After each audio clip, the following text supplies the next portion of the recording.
Andrew Hawnt. On this episode I want to talk about a movie that does not get enough love, and that is Wes Craven's New Nightmare.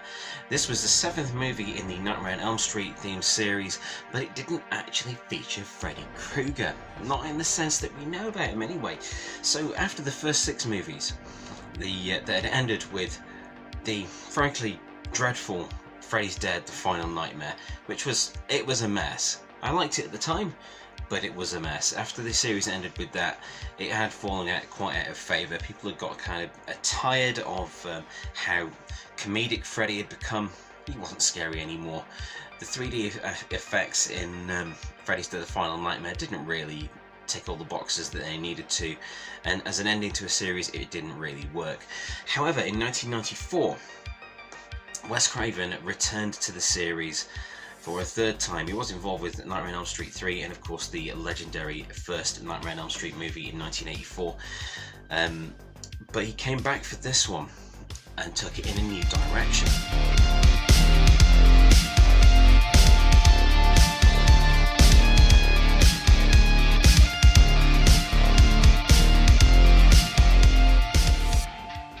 So, Nightmare on Elm Street had always been in his universe with Nancy and her dad and Freddy and so on. So when he came back in 1994 with the New Nightmare, he took it in an entirely different direction and set it in our world, with Heather Langenkamp who played Nancy in Elm Street 1 and Elm Street 3 Dream Warriors, and John Saxon and Robert Englund who played Freddy Krueger throughout all the movies, apart from the remake, but we don't talk about that. All playing themselves, or versions of themselves, kind of stylized, hyper-real, sort of stylized versions of themselves anyway. And Wes Craven was in it himself, again playing himself. And the story was the new Elm Street movie was being made, and there's a terrible thing happens on it, and things start to get strange. I think that sums it up really. But the things that start to get strange start to affect Heather Langenkamp as herself and her young son Dylan. It's an amazing way to bring the franchise back to cinema screens, in that it doesn't continue what came with Freddy's Dead, but it continues what we know of Freddy Krueger and A Nightmare on Elm Street and these stories by Wes Craven and these characters that he created originally.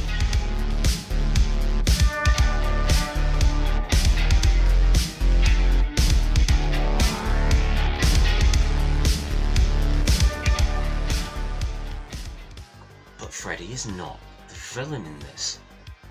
There is an entity, which is just referred to as the Entity, which takes on the form of a new Freddy. The story is that with the Nightmare on Elm Street movies, this entity had been trapped as Freddy. It had seen itself in Freddy and had become trapped in these movies. But now the movies had ended with Freddy's Dead: The Final Nightmare. It had become set free. It had been set free upon the world again, and of course it wanted to go after the people involved with these movies. So Heather and Robert and Heather's family, and it was freaking Wes Craven out so much that he started to write a new film. When strange things start happening to Heather, she goes to Wes to see what's going on after he's called her, and finds a script on his computer which shows the exact things that they've just been saying. He is writing reality. Of course, this leads to an eventual showdown between Heather, once again reprising her role as the badass final girl, against this new Freddy entity. And it's a very different movie. The humour is almost non-existent. It's a very dark film. It's a very differently structured film to the Elm Street movies, and I don't understand how it's been so underrated for so long.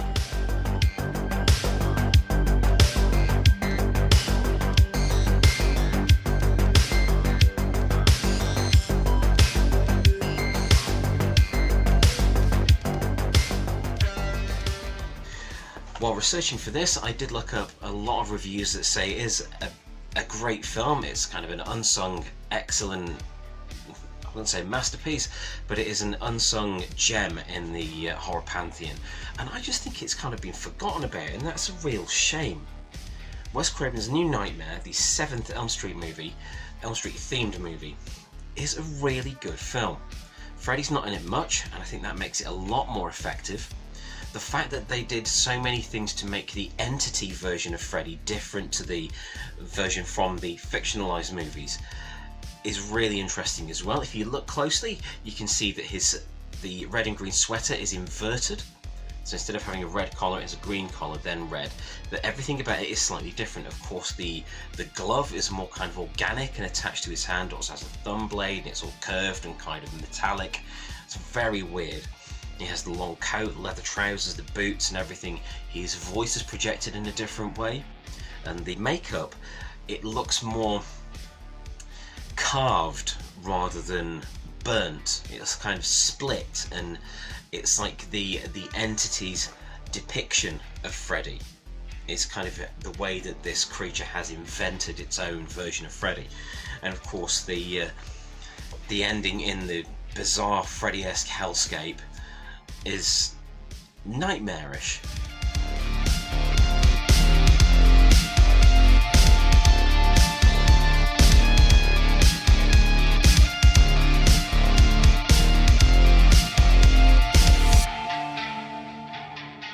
It is nightmarish. There are some things about the movie that don't hold up very well today. Some of the effect sequences, such as when Freddy appears in the clouds, look a bit ropey now, and when Freddy is turning into the demonic version of himself towards the end, again a bit ropey, but it is very watchable. And it's such a shame that it is not held in higher regard, I believe. I think this is an excellent film.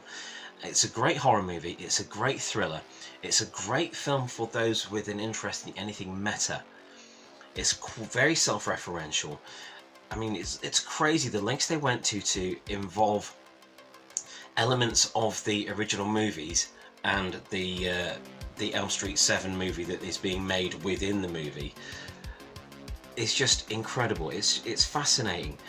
Wes Craven wrote it and directed it, and I feel it does bring the series full circle and ends it on a suitably scary, exciting and deeply compelling note. Of course, after that, eventually came Freddy vs. Jason, which was just a big popcorn flick. Freddy was being quippy again, and it was crazy. That was watchable. It was watchable. It was fun. It was silly, but it was not scary in the slightest. It was kind of an Elm Street and Friday the 13th greatest hits package, that film, it has to be said. But Wes Craven's New Nightmare holds up as a really unsettling, great horror movie.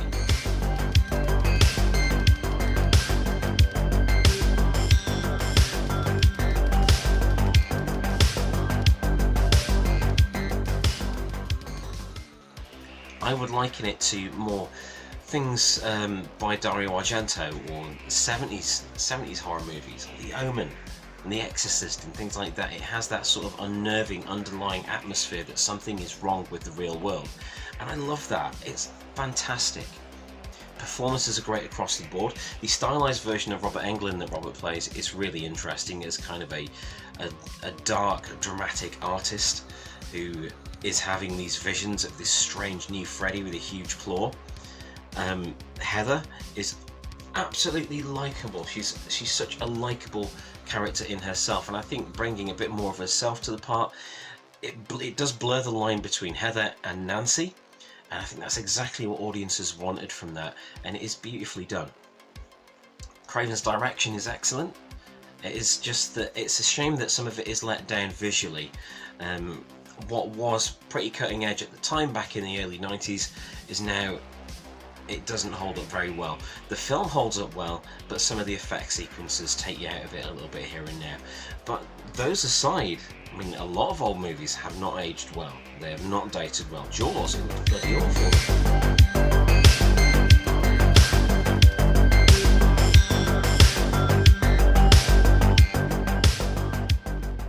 But the spirit of this thing is so good and so powerful that I think it really does deserve more love than it's had over the years.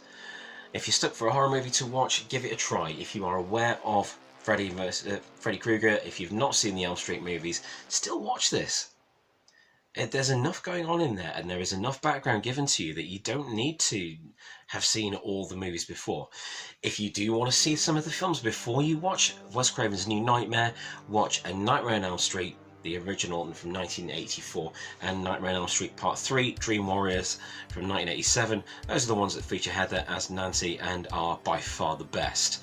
So, to be honest, Elm Street 1, Dream Warriors, and New Nightmare make a really good trilogy. Check them out. Why was Wes Craven's New Nightmare so underrated? I don't know. Do you? Let me know in the comments down below if you get any, if you have any ideas of that.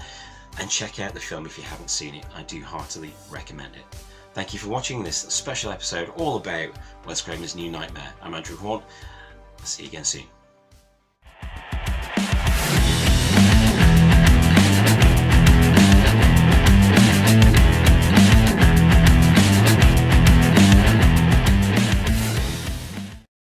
Thank you for watching.